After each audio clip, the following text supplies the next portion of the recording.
Dear friends, we are still in the lockdown period,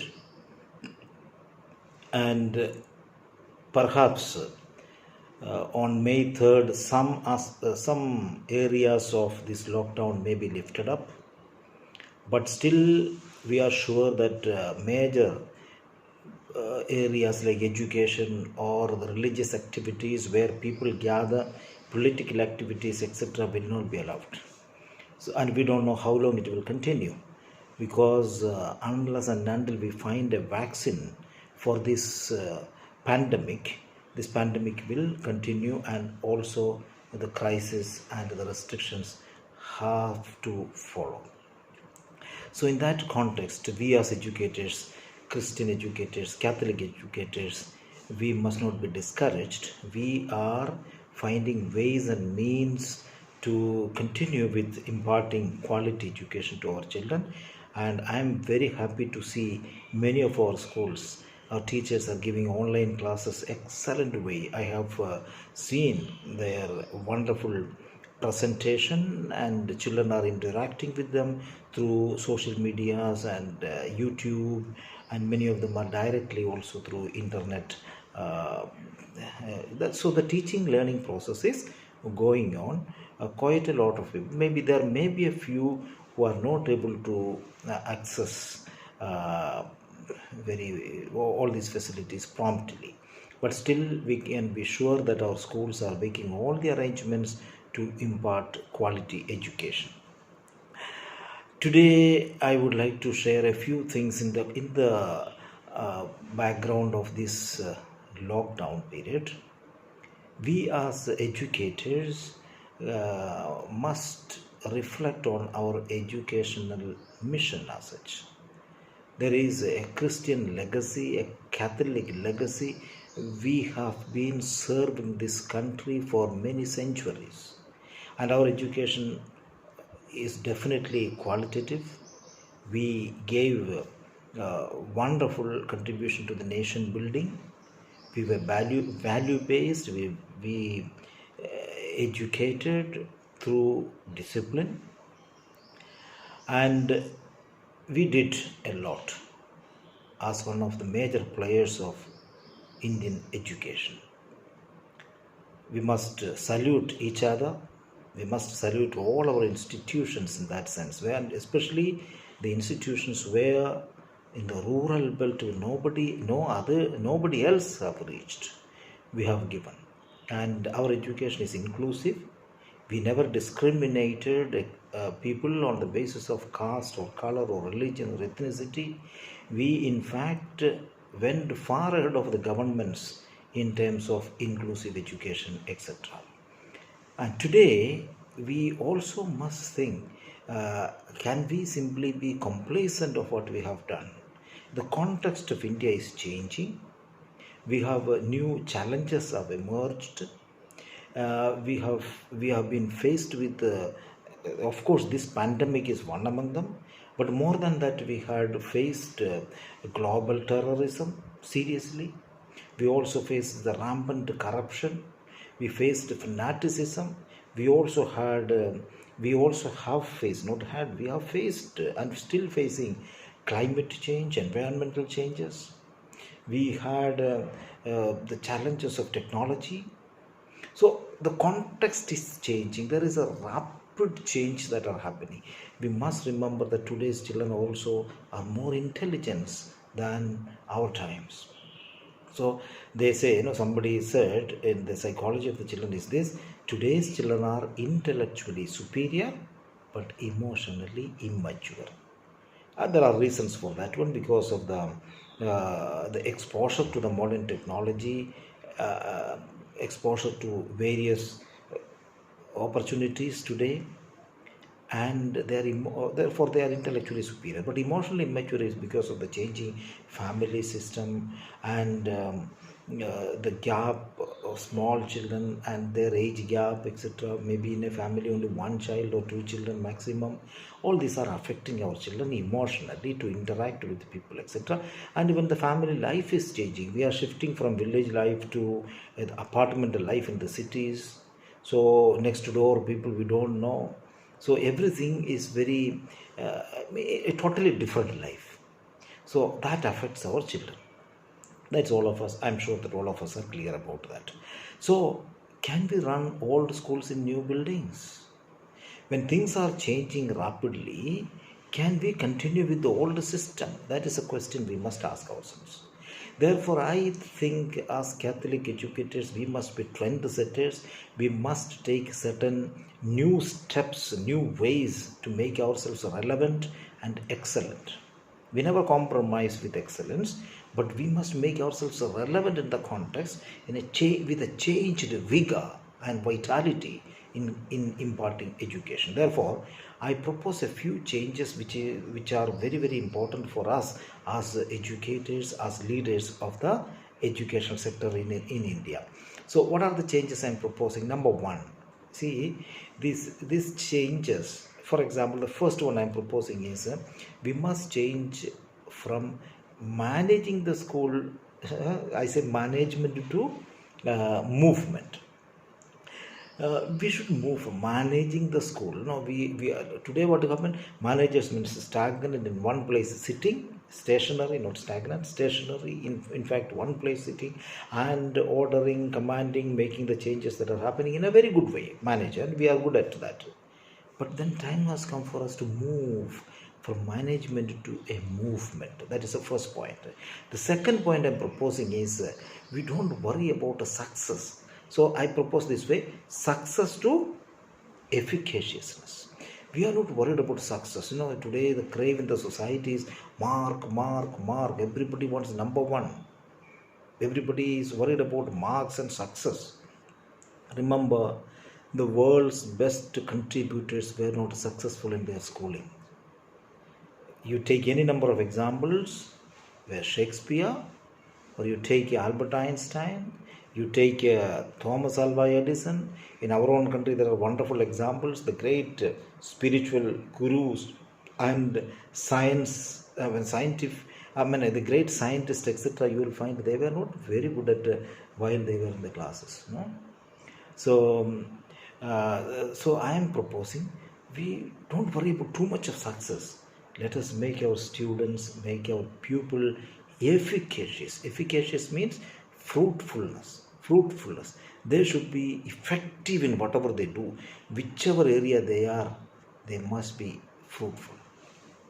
The third area I am proposing is we need to move from subject oriented teaching to pupil oriented teaching. Why it is? Because very often we are subject oriented teachers. Subject oriented means we are more worried about the subjects. Actually, our worry should be on the children. Jesuit education, for example, there is a very famous theory called IPP. Some of you must have heard about. IPP means Integral Pedagogical Paradigm or Ignatian Pedagogical Paradigm. The last 500 years of the Jesuit experiment, through the spiritual exercises, through the writings of St. Ignatius, and later on the Jesuit educational endeavors, we have made a study and found out, yes, we had a system. That system is called IPP, Integral Pedagogical Paradigm or Ignatian Pedagogical Paradigm, we call it. What is that? The first one is we must understand the context of our children. Education must be based on the context of every individual. Individuals are different, coming from a different background, different context. They say, no, context is the text. They learn from the context. So every child is different, its background is different. Therefore, let us understand the context. Once you understand the context, you must also understand that every context gives an experience. So every child has an experience based on the context. And once that context gives an experience, then we must, as teachers, as educators, must help the children to reflect over the experiences and the context which they have. Then we should not stop with the reflection. That reflection must lead them to act in the society. That is why famous Jesuit general, former general Pedro Arrupe says, We are here to create men and women for others. We must reflect and act for the society's well being, not for ourselves. So that is the fourth point. And once that action is done, every individual must be enabled to evaluate that action. That is the IPP model. That is context, experience, a reflection, action, and evaluation. So therefore, here what we are saying is, don't worry about the subject, worry about the individual. Care must be given to each individual in a class. We call it, Jesuits will call it cura personalis, care of the individual, care of the person. I think that every Catholic educator must take care of this aspect. And then another aspect I am proposing is, we must move from administration to animation. Now, most of our church school principals are good administrators. Morning till evening, they will be very good at administration. But administration is not our mission actually. We must move from administration to animation, influencing the children, influencing individuals positively, touching the hearts. They say a teacher must be an inspiring teacher. That inspiration comes only when you are with them, when you are guiding them, when you are accompanying them or walking with them. That is why I am proposing administration to animation. That is a very important aspect we need to look into. Another area is, the attitude of the principals or masters must be, I, me, myself, whatever I do, I am the one. No, please move out from that attitude to a new attitude, that is we. Teamwork, together we achieve. We cannot do anything independently. Independent itself is a wrong concept according to me. Nobody can be independent. We can be interdependent or interconnected. We cannot be independent. Therefore, I, me, myself attitude, please move out from there to we as a team. Together we achieve. Our collaborators, our staff, our parents, our children, everybody together we achieve, not I. So that aspect Christian educators must keep in mind. And the next two aspect I say is, some of us are very good performers. We move out from performers to seeker. Performing, how much we do, that is not important. How do you do? Do you learn something new? Are you flexible? Do you have an attitude of openness? Are you adaptable to the situation? When something comes new ideas come, do you adapt to that new ideas? So performing is very good. You if you are a seeker, you will perform. But performance is not our aim. Our aim is, are you a seeker who are liberal, open, and taking it new ways for education?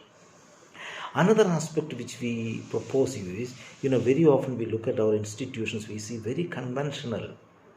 We are very conventional. Conventional thinking to critical thinking is necessary. What is the problem of India today? Somebody asked me, Father, tell me what is the biggest problem of India? I say, lack of critical thinking. You see the crowd mentality, the mob mentality. Somebody is coming, somebody says something, all kinds of lies, and people simply believe. There is no what we call analysis of the pros and cons of it, right or wrong of it, whether it is valid or invalid. That critical analysis, questioning attitude, which I think we need to take it up. Conventional thing, it has been like this 25 years, we have been functioning this way, how can we change? No. If there is a need for a change, we must change. New ways has to be incorporated, adapted, no problem. We will go ahead with new things. And finally, we should not worry about too much of knowledge. Today's children get knowledge from the computer, the internet, Google, and I can vouch and tell you, many of our children are more dependent upon the Google University or WhatsApp University than our universities, actual universities. They get information, and especially fake information, etc. Simply, knowledge is available. Knowledge is available. But I am proposing move from that aspect, knowledge, to wisdom. We want wisdom. And the book of wisdom in the Bible says, wisdom comes from God. And a teacher stands in the place of God in that sense. Because you are wise, supposed to be wisdom generator. You should be giving wisdom to your children. That's why in Indian culture, Indian tradition, we call our teacher as Guru, as Acharya, standing in the place of a saint, a God. And therefore, I think we need to take it up seriously, not collecting knowledge, accumulating knowledge and sharing it and vomiting it. We must move from knowledge to wisdom. All of us must be wise enough today. And therefore, I say what are the areas we need to look into? Christian educators must look into the following areas. Number one is our own legacy. There is a legacy, years and centuries old Catholic legacy we have. That legacy has to be followed. We need to look at the leadership and management. I told you, move from management to a movement. And leadership must be new leadership. Leadership must be an inspiration. And when we need to look at the aspect of teaching and learning, the easy way of learning, pupil-oriented learning has to be there in our system, in our schools. Must look at the child. Child is a unique gift of God. Understand that. And for us, a child is a child, a student is a student. We don't look at the background in the sense which caste coming from, which religion is coming from, etc. We have a child is a child who comes to learn from us. Let us give them the best. The curriculum must be looked into. The best curriculum we must adopt. Community and partnership is very important to look at, because every school is a miniature society. So apart from the society, we have no existence. Therefore, that has to be looked into. And finally, all our schools must have enough infrastructure and resources. Resources are important. The resources gives an ambience, an atmosphere. And finally, what is education? Education is, our education institution is a place where children get to the right environment, conducive environment to grow and fulfill what is already in the individual. Inherently, we all have that humanness, capabilities, talents, bring out them. That is our education institutions, the major function. And I am sure if we follow this shift, I call it a paradigm shift.